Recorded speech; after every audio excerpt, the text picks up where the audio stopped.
how important is it to take out also the bad foods? So how compliant do your patients need to be to reverse lupus and other autoimmune diseases? So it really depends on how sick you are, right? If somebody is not sick at the time, adding what they're missing is going to be really helpful to keeping them healthy. The sicker you are, the worse it is to have inflammatory foods. So meat, dairy, oils, processed foods, all that is going to create illness. So if you're already sick and you add those foods in, you're getting sicker. Then you have a smoothie, you get a little bit better. And then you have those and you get sicker. And it's this dance that takes you nowhere, right? So then if you really want to make a recovery, then you want to take those foods out. Yeah. Yeah. If you really want to do something magnificent, and if you're that sick, it's obviously go all in. Right. Yeah. Well, it's kind of like the example I give is, let's say you have an open wound. Okay. Let's say I have an open wound here in my arm, right? And the green smoothies and all the raw foods, it starts to make a scab. You barely have to touch a scab with a flick and it's off and you're starting over, right? Versus now I have healthy skin. I can scratch it pretty hard, nothing, right? So when you're sick, like with autoimmune disease, and you have like last person I just talked to we did a Zoom meeting. He was eating like egg sandwich for breakfast and chicken for lunch. Said, you're just scratching at that wound, making it bigger and bigger. Mm-hmm. So even if you have your smoothie, you're still going to stay sick. Mm-hmm. Versus when you heal up and you want to occasionally have things that are inflammatory, you can do that.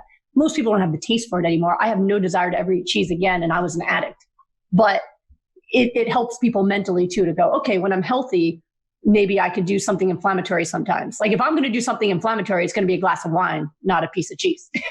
Yeah, no doubt. I'm with you, sister. When you're healthy, you could do that. When you're sick, you got to be very careful. Right. On a cellular level, like speaking geeky scientifically, like you were mentioning earlier, you and your husband dove in.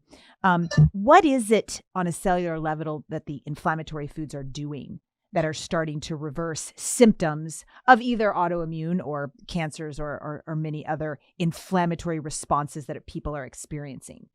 You're saying the anti-inflammatory foods, what they do? Yeah. What are they doing to our cells? So really, what's important to realize is that all of our cells are actually programmed to repair themselves. That is the natural state of the human body. I believe that chronic illness is an invention of the modern world. It doesn't make sense when you look at cells. Chronic disease does not make sense when you're looking at cellular science. So it's kind of like if you got the flu when you were 8 and you still had the flu now, you'd be like, why did I go outside with wet hair? I should have listened to grandma, right? Like 40 years I've got, whatever. So that's what it's kind of like when people, when they get heart disease or diabetes or autoimmune disease, they just accept like, oh, sick forever. But we're constantly making new cells. It doesn't make sense that all of our new cells should be sick starting at a certain day forever. So we're constantly making new cells, and we have cells that are programmed for repair, but they need to have the right ingredients to create the repair. So it's kind of like if you were building a house and there was some damage to one of the walls, you can give them all of the screws and hammers that you want. They're not going to build a wall unless they have drywall too.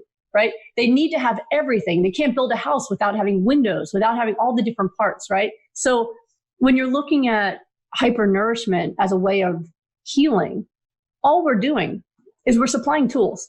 Here's all of the vitamins and minerals. Here's the phytonutrients. Here's the omega-3s. Here's water, which is one of the ingredients in every anti-inflammatory cellular reaction that takes place. Here's all the ingredients. You do the work. And the cells know how to repair themselves, whether they're immune cells, whether they're heart cells, kidney cells, liver cells. I've seen people who have had chronic elevated liver enzymes. Usually in 3 weeks, they have normal livers. Type 2 diabetes, usually gone within 5 weeks, right? So when you hypernourish, the cells just do their own job. And that's what I realized as a physician. I don't really have to do much at all. We just get in the way mostly. And all of our medicines just cut the check engine lights. Like, oh, you're in pain, take a painkiller. Guess what? The thing causing the pain is still happening, even if you don't feel it. Your blood pressure's high, take a blood pressure medicine. The problem causing the blood pressure is still happening. So we make people think they're doing better when they're still getting sicker and sicker every single day, right? So that's really all we need to do is supply the cells with the right nutrition for them to just do their job. And then what happens is if they run out of tools, repair stops, which is why I hypernurse. That's why I oversupply. For the rest of your life, you do not need to drink a gallon of water every day. You do not need to have 8 cups or more of greens a day raw. But when you're trying to do repair work, don't run out. Don't run out. Have more than you need so that your body can stay in a constant state of repair. And what happens is people get better very quickly. I'm known for rapid recovery because when people come to me, people who've been sick for decades can feel better within a few weeks, sometimes even days, because of the way we attack it. So I will take out, if someone wants to get better through rapid recovery, they only eat foods that repair their body. We only look at food as medicine. Everything they're eating is going to be the raw kale and the broccoli and the flax and the chia and the water. We don't put beans or quinoa, other things in, because that's going to take up stomach space and it's not going to accelerate recovery.